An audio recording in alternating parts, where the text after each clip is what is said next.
Hello world, welcome to my final project presentation about Snowflake cybersecurity breach happened in 2024.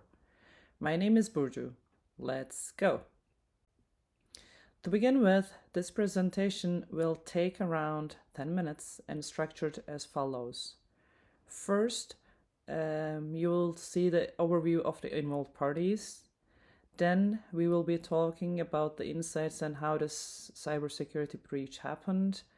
After that, we will review the response and recovery actions of the companies. And finally, my recommendations and takeaways. Who are the involved parties? Now, Snowflake Incorporation lays at the heart of the cloud.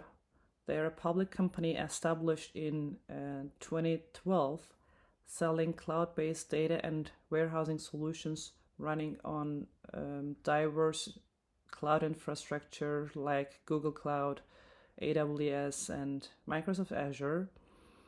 They have more than 10,000 customers, processing huge 4.2 billion queries daily.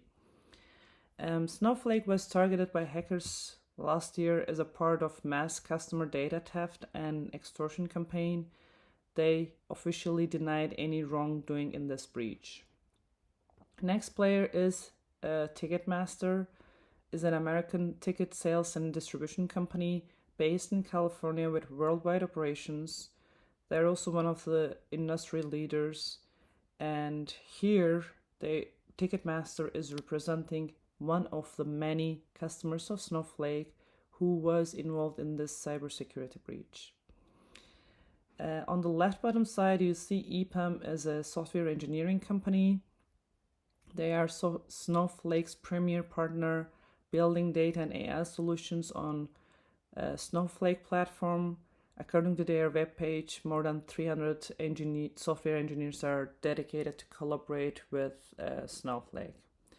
Now, as you see, overall, the dependencies of diverse companies with shared security responsibility model in this cloud environment is challenging and increasing the cybersecurity risk of the involved parties. Moving on to how this breach happened. Shiny Hunters is a ransomware hacker group alleged to be behind this series of attacks.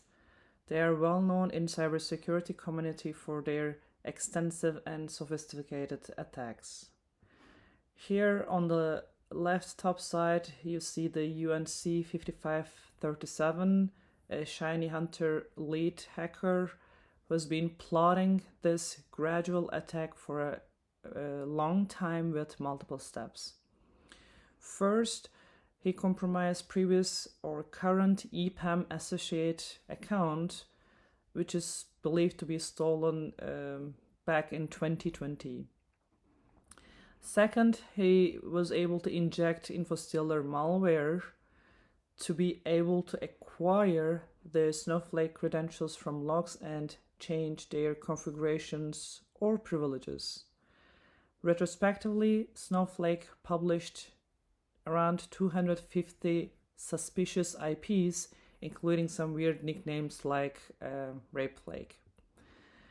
Then, as fourth step, it was quite easy for the hacker to use those stolen Snowflake credentials to access to the cloud warehouse of Ticketmaster, and voila, bingo, more than 5 terabyte sensitive data belonging to 560 million Ticketmaster's customers were exfiltrated.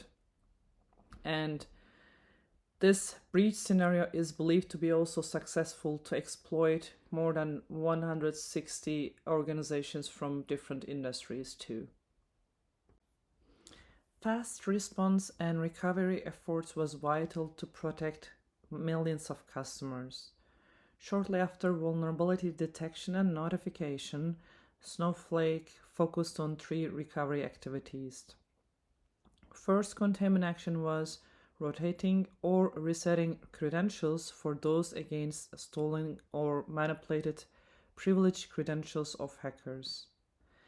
Then MFA was unfortunately not activated default, so MFA is then integrated to build additional security layer simply because single authentication is not trustable at all.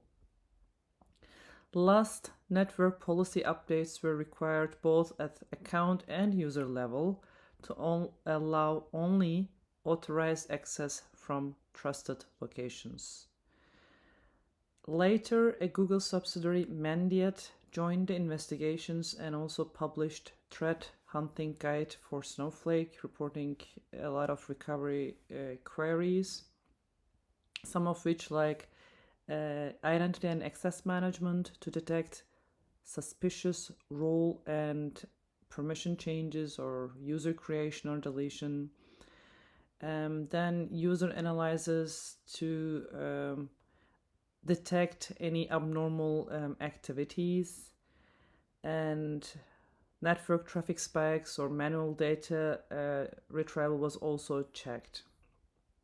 So as we learned in this class, security accounts by assuring minimum privilege principle supported with multi-factor authentication are indeed basic security controls each and every company should implement. So, what are the takeaways of this high-profile breach?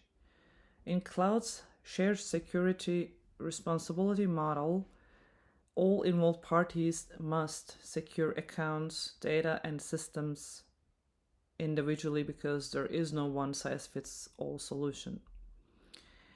My 5 main takeaways from this case study are: first, strong password management, especially for privileged admin accounts, are important. Second, credential monitoring through dynamic network policies has to be established and updated. Third, universal enforcement of MFA and secure authentication should be assured. Fourth, using firewall and intrusion detection management systems to limit and monitor traffic of only trusted users has to be assured.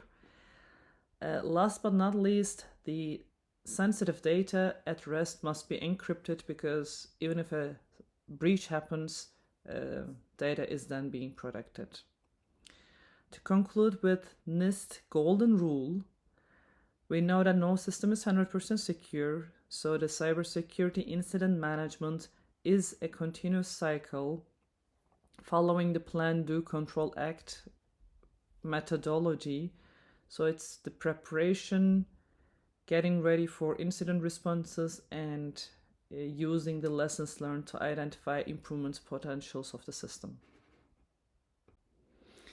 That's all for today. Thanks for watching. Hope you enjoyed this recap about real case security vulnerability where maybe your personal data got exposed. So herewith I also want to share my special thanks to Professor David Mallon and all extended CS50 teaching fellows for the continuous guidance throughout the course. I really enjoyed this virtual lesson and learned a lot. Thank you so much. Bye.